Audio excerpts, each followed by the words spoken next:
बच्चों, हमने relative angular velocity पहले भी पढ़ चुके हैं। एक क्विक रिवीजन ले लेते हैं। और रिजिड बॉडी में इसका क्या इंपॉर्टेंट रोल है, क्या रिजिड बॉडी में ये खासियत है इसकी, ये भी जानेंगे। तो थोड़ा सा पहले देख लेते हैं कि भाई रिलेटिव एंगुलर वेलोसिटी कैसे निकालते हैं। अब देखो, आप लोगों को दिमाग में होगा कि सर लीनियर वेलोसिटी रिलेटिव हमने कैसे निकाली थी, यानी कि आपेक्षिक रेखीय वेग। अगर मैं आपसे कहता था v21 बताओ, तो आप कहते थे अच्छा सर v2 माइनस v1। अच्छा, इससे पता क्या चलता है, हमें ये पता चलता है कण एक के सापेक्ष कण दो अपनी स्थिति किस दर से परिवर्तित कर रहा है। ठीक, या उनके बीच का जो है जो उन दोनों का डिस्प्लेसमेंट वेक्टर है, या मैं कहूँ एक के सापेक्ष दूसरे का जो स्थिति सदिश है, वो किस तेजी से बढ़ रहा है। अब अगर मैं लिखूं यहाँ पर कि भाई अगर ओमेगा एंगुलर वेलोसिटी देखनी है ओमेगा 1, तो क्या ये लिखूंगा ओमेगा 2 माइनस ओमेगा 1, क्या ये ठीक रहेगा? बच्चों, ये हो जाता है सरासर गलत, क्योंकि आपका ये एक पोलर वेक्टर है। This is over a polar vector, तो इसमें चलता है, पर ये आपका एक्सियल वेक्टर है, एक्सियल वेक्टर में ऐसा नहीं चलता। तो सबसे पहले हमें ये समझना पड़ेगा कि ये आपेक्षिक कोणीय वेग बताता क्या है। तो पहले देख लेते हैं कि मान लेते हैं कि ये कण है आपका कण एक, या मैं इसे कण एक की जगह चलिए कण एक ही रहने देते हैं, और ये कण है दो, पार्टिकल 2। अब इन दोनों को मिलाने वाली रेखा को मैं कह दे रहा हूं, इसकी जो दूरी है इसको मैं कह दे रहा हूं L। ये L डिस्टेंस है। ठीक है बच्चों। अब आपका इसका मान लेते हैं कण दो का जो वेग सदिश है ये v2 वेक्टर है, और ये जो एंगल बना रहा है इस रेखा से θ2 बना रहा है। कण एक का जो वेग सदिश है ये v1 वेक्टर है, और ये रेखा एक और दो को मिलाने वाली मान लेते हैं ए बी रेखा कह रहा हूं, इससे θ1 एंगल एंगल बना रहा है। मैं जानना चाहता हूं कि ओमेगा 21 कण जो आपका दूसरा है इसकी angular velocity with respect to first particle, यानी कि पहले कण के सापेक्ष क्या होगी। क्या इस सबसे पहले हमें ये सोचना चाहिए कि ये एंगुलर रिलेटिव एंगुलर वेलोसिटी से हम क्या मीजर कर रहे हैं। तो रिलेटिव एंगुलर वेलोसिटी ये बताती है कि रेखा ए बी किस तेजी से अपना विन्यास यानी कि ओरिएंटेशन या एंगुलर डिस्प्लेसमेंट ले रही है। टाइम के साथ ये रेखा ए बी किस तेजी से चल रही है। मान लेते हैं किसी समय पर ये कण यहां पहुंच गया है, और ये कण जो है आपका यहां पहुंच गया है, तो इसने अपनी प्रारंभिक स्थिति से कितना कोणीय विस्थापन ले लिया, ये जानना है। किसके सापेक्ष? अपनी पुरानी स्थिति के सापेक्ष। ठीक है, तो हम ये जानना चाहते हैं कि किस तरीके से देखेंगे इसको। तो सबसे पहले देखिए, इस वेग सदिश को देखें। ये वेग सदिश के दो घटक हो सकते हैं। पहला इधर आता है v2 cos θ2, और इधर आता है v2 sin θ2। इसी तरीके से यहां पर ये आता है आपका v1 cos θ1, और यहां पर आता है v1 sin θ1। अगर आप देखें तो v1 तथा v1 cos θ1 और v2 cos θ2 ये दोनों क्या कर रहे हैं, ये दोनों कर्ण ए और बी के बीच की दूरी में परिवर्तन लाने की कोशिश कर रहे हैं। लेकिन जो इसके रेखा के लंबवत घटक हैं, वेगों के जो रेखा के दोनों रेखा मतलब जो रेखा ए बी है, दोनों कणों को मिलाने वाली रेखा है, इसके लंबवत घटक हैं, ये वास्तव में कोणीय परिवर्तन लाने की कोशिश कर रहे हैं। तो हम यहां पर कह सकते हैं भाई हमारा जो एंगुलर वेलोसिटी के लिए रिस्पॉन्सिबल वेक्टर है वो यही है, ये कंपोनेंट है। तो हम इन्हीं का यूज करते हैं। हम कहते हैं कि भाई अच्छा, ये अगर कोणीय स्थिति इसकी परिवर्तन करने की कोशिश कर रहा है, तो कण एक के सापेक्ष किस दर से ये कोण परिवर्तित कर रहा है। तो हम क्या करेंगे, कण एक पर बैठ जाएंगे और देखेंगे इसका ये परपेंडिकुलर कंपोनेंट कितना है। तो कण एक पर बैठ के इसका अगर परपेंडिकुलर कंपोनेंट देखूंगा तो मैं लिखूंगा वो हो जाएगा v2 sin θ2 minus v1 sin θ1। और ये हो गया आपका v12 perpendicular to the length, यानी कि रेखा के लंबवत बच्चों। ठीक है, अब हम ओमेगा 21 लिखना चाहते हैं, बस बहुत आसान हो गया। ओमेगा 21 बराबर हो गया आपका v, यहाँ पर v21 परपेंडिकुलर आएगा, v21, और ये हो गया आपका v21 perpendicular divided by l, that is equal to v2 sine theta 2 minus v1 sine theta 1 divided by l। ये हो गया आपका ओमेगा 21। तो ओमेगा 21 यानी कि रिलेटिव एंगुलर वेलोसिटी, और सेंस हम देख लेंगे अगर भाई ये वाला ज्यादा है तो इस परिस्थिति में ये हो जाएगा आपका ACW एंटी क्लॉकवाइज, और अगर आपका ये वाला ज्यादा है तो इस परिस्थिति में हो जाएगा क्लॉकवाइज। है ना आसान समझने के लिए? इसकी पूरी कंप्लीट डिटेल्ड एनालिसिस बच्चों हमने पहले भी कर चुके हैं। अब जो करने जा रहे हैं वो क्या जानने जा रहे हैं इसके बारे में, अब हम देखेंगे दृढ़ पिंड में क्या प्रॉपर्टी है। तो सबसे पहले से नोट कर लें, फिर आगे की चर्चा करते हैं। अब बच्चों देखते हैं कि रिजिड बॉडी में एंगुलर वेलोसिटी क्या है, क्या प्रॉपर्टी होगी रिजिड बॉडी में, देखते हैं। तो ये कोई एक बॉडी है इस तरीके से, ये कोई बच्चों बॉडी है, और ये मैं कह देता हूं ओमेगा एंगुलर वेलोसिटी से रोटेट कर रही है, ऐसे करके गोल गोल घूम रही है ये। तो क्या खासियत होगी जरा ध्यान से समझते हैं। इसका मैं एक काम करता हूं ना, एक सेक्शन काट लेता हूं यहाँ पे समझने के लिए, एक सेक्शन काट लेता हूं और मैं आपको दिखाता हूं कि यहाँ पर जो है कुछ इस तरीके से ये सेक्शन हमें राउंड शेप में मिल जाता है, गोलाकार आकृति में। ये ऐसे काट के अब देख रहे हैं, अब ये पूरी बॉडी कुछ इस तरीके से रोटेट कर रही है, तो इस बॉडी पे कई सारे पार्टिकल होंगे।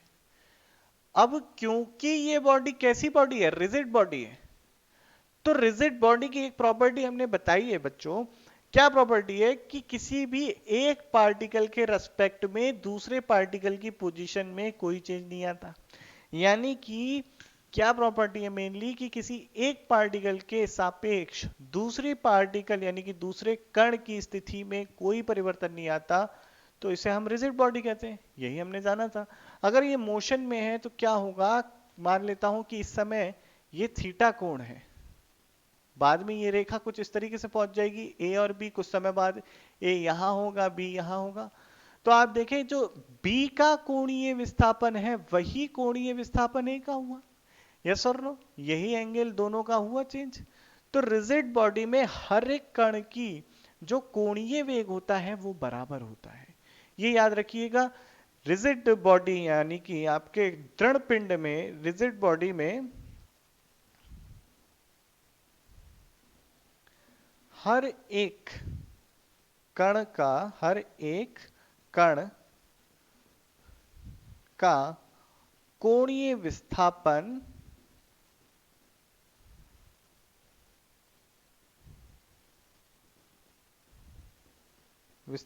तथा कोणीय वेग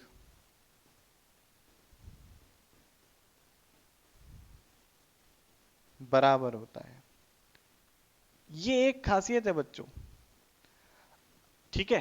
तो जितना ए ने लिया उतना बी में। अब आप देखो जैसे ये मार्कर को मैं रोटेट कर रहा हूं, ऐसे करके रोटेट करूं तो ये पूरी की पूरी लाइन एक साथ ही तो थीटा एंगल से घूमी। अब मैं कहूं ऐसे मैंने रोटेट किया तो पूरी पूरी लाइन के जितने भी इस लाइन पे कण थे वो एक साथ ही तो घूमे, समान समय अंतराल में घूमे, यानी कि हर एक कण का जो कोणीय विस्थापन हुआ वो बराबर रहा, साथ ही साथ उनका समय अंतराल भी बराबर रहा। तो हम यहां से कह सकते हैं इन सभी का कोणीय वेग भी बराबर रहा। ये एक इंपॉर्टेंट पॉइंट है। साथ ही साथ अब मैं देखना चाहता हूं कि कण ए का, कण बी का ए के सापेक्ष, कण बी का ए के सापेक्ष क्या कोणीय वेग है। ये एक इंपॉर्टेंट चीज है। अच्छा ये देखो अभी बॉडी ओमेगा से चल रही है ना, तो कण बी का भी एंगुलर वेलोसिटी क्या है, ओमेगा है, और कण ए की भी एंगुलर वेलोसिटी क्या है, ओमेगा है। अब मैं देखना चाहता हूं कण ए के सापेक्ष कण बी का एंगुलर वेलोसिटी क्या है, क्या ये जीरो होनी चाहिए, इस चीज को जानते हैं, ठीक है, पहले से नोट कर लीजिए। अब बच्चों देखेंगे हम कि कण ए के सापेक्ष कण बी का कोणीय वेग क्या होगा। आप सोच के बताओ क्या ये जीरो होगा, सोचो जरा थोड़ा सा, या फिर कुछ और होगा। मैं कह रहा हूं, मैंने अभी आपको बताया था कि कण पर स्थित हर एक वस्तु, जो मतलब माफ कीजिएगा, वस्तु पर स्थित हर एक कण का कोणीय वेग बराबर होता है, जो कि वस्तु के कोणीय वेग के बराबर होता है, ठीक, ओमेगा। अब मैं आपसे पूछ रहा हूं कि एक कण के सापेक्ष दूसरे कण का कोणीय वेग क्या होगा, तो आइए चेक करते हैं। तो अभी देखो, जैसे कि ये आपने देखा, मैंने इसको काट के ऐसे आपको दिखाया भी है यहाँ पर, कि पूरी बॉडी जो है आपकी रिजिड बॉडी ओमेगा से घूम रही है। अब मैं कण ए के सापेक्ष कण बी का एंगुलर वेलोसिटी चेक करना चाहता हूँ, तो ओमेगा बी ए लिखूंगा, जो कि मैंने पता भी है अभी कि ये बराबर होता है V B A perpendicular divided by, इन दोनों के बीच की लेंथ कितनी है, R B minus R A. अभी बताया है मैंने कि भैया ए के सापेक्ष बी का आप रेखीय वेग निकालें, जो कि उस रेखीय वेग का वो घटक ले लें जो कि रेखा के लंबवत हो, तो जैसे वी बी ए परपेंडिकुलर कह देते हैं, और इसके बाद आपका आर बी ए इन दोनों के बीच की स्थिति। ठीक है, अब सबसे पहले ए का, आपका ए बॉडी जो एक कण है, कण ए का रेखीय वेग कितना होगा, तो हमें पता है v बराबर हमने पढ़ा है ओमेगा इंटू आर, तो वी ए बराबर हो जाएगा ओमेगा, तो हर एक का सेम है, ओमेगा इंटू आर है। अच्छा, वी बी बराबर कितना हो जाएगा, ओमेगा इंटू आर बी। अच्छा, तो अब आपका ओमेगा बी ए कितना हो जाएगा, तो ओमेगा बी ए बच्चों हो जाता है, ध्यान से देखिएगा, omega R A minus omega R B, omega R B that is V B. मैं फिर से लिख देता हूं यहाँ पे, V B minus V A बटे R B minus R A. V B कितना है, वी बी है omega R B minus V A कितना है, ओमेगा आर ए बटे R B minus R A, जो कि बराबर आ गया omega R B minus R A, R B minus R A. इससे ये गया और ये बराबर आ जाता है ओमेगा के।